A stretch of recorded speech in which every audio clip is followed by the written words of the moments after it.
are so glad you're with us on this Wednesday afternoon here on Court TV Live. I'm your midday host, Julie Grant. Court is on a break right now in that cold case murder that just began today in the state of Colorado. It's against defendant Stephen Pankey, and we're going to unpack more of that throughout the hour. But right now, what we want to do is switch gears to another big trial that is set to start in just a couple of days. It's one in Brunswick, Georgia, over the killing of jogger Ahmaud Arbery. We've got 3 defendants in this case: Travis McMichael, Gregory McMichael, and William Roddy Bryan.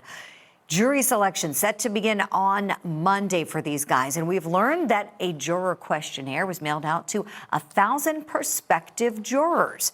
And we know that things are going to be very detailed during this questioning. This is a very polarizing case, and we've got our Court TV legal correspondent Julia Janae following this one for us live from Brunswick all week ahead of the start of the trial on Monday. Julia, good to see you again. Talk to us, please, about the charging in this case, about how we know it took that video to come out. You and I touched on it in our last hour about that viral video coming out in order to see charging, and we know that a few prosecutors had their hands on this one. Walk us through all of that, if you would, please.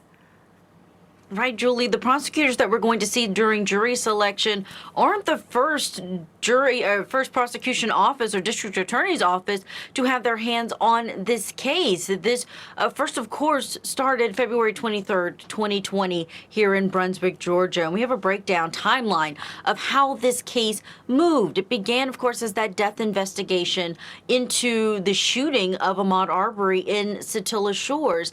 And at that point, there was a question about where this case would move, who would be making the decision of whether charges should be filed. So there you see, he was killed February 23rd. Then on February 27th, the Glynn County District Attorney Jackie Johnson, who would have been the one who had jurisdiction or would have been the one that this case would go to, she recused herself from the case because she was a former employer of one of the 3 defendants. At the time, they were not defendants, but Gregory McMichael, she was his employer, and she sent a request to the Waycross District Attorney George Barnhill. She also asked the Attorney General to send it to someone else, and they knew that George Barnhill had agreed to accept it.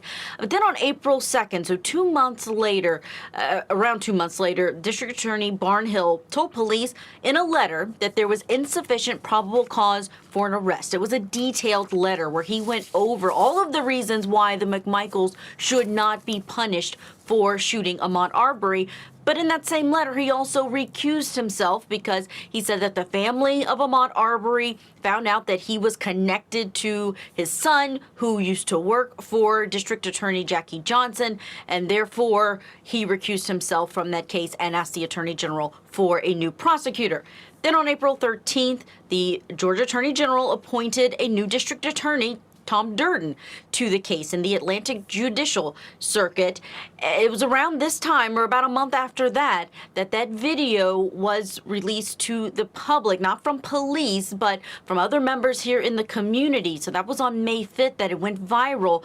And it was also at that time that District Attorney Durden asked for the GBI, Georgia Bureau of Investigation, to review this case. 2 days after that, Gregory and Travis McMichael were arrested for aggravated assault and murder. And then on May 11th, the Cobb County District Attorney's Office was appointed to the prosecution.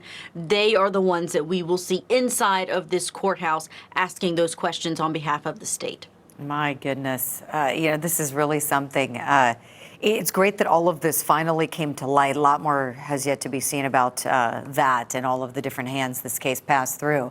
But to get to some of the big issues at hand for this court has major decisions to make before Monday, Julia. I know you know that. You've been telling us all about it. Yesterday, we talked in depth on those jail phone calls coming in, but I know there's another audio recording that is supposed to be potentially coming in, a voicemail. Talk to us about that, please.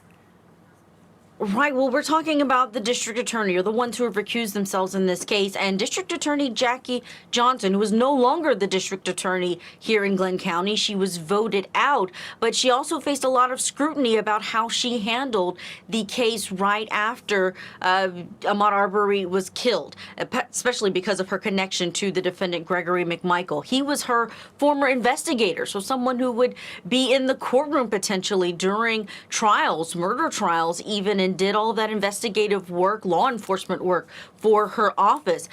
There was scrutiny about a voicemail that he left for her immediately after this shooting. Take a listen. Jackie, this is Greg. Can you call me as soon as you possibly can? My son and I have been involved in a shooting, and I need some advice right away. If you can please call me as soon as you possibly can. Thanks. Bye. Now, it's disputed as to what the purpose of that phone call was. The defense says he was calling just to ask her for a referral as far as the defense attorney for his son. This was the district attorney who would be potentially prosecuting this case. And yes, he had that connection to her as a former employee, but had to have also been cognizant, according to the prosecution, that she would potentially be the one that would be prosecuting or determining the charges of his son. And that was a conflict. They say that he was actually attempting to obstruct justice in making that phone call. What you're seeing there is a photo of District Attorney Jackie Johnson after she was indicted. This just happened relatively recently in September, where she was arrested or turned herself in for violating her oath of public office for being for how she handled this case in the very beginning, and all of that time that passed before this actually came to charges. Oh my, this case, what a mess this is.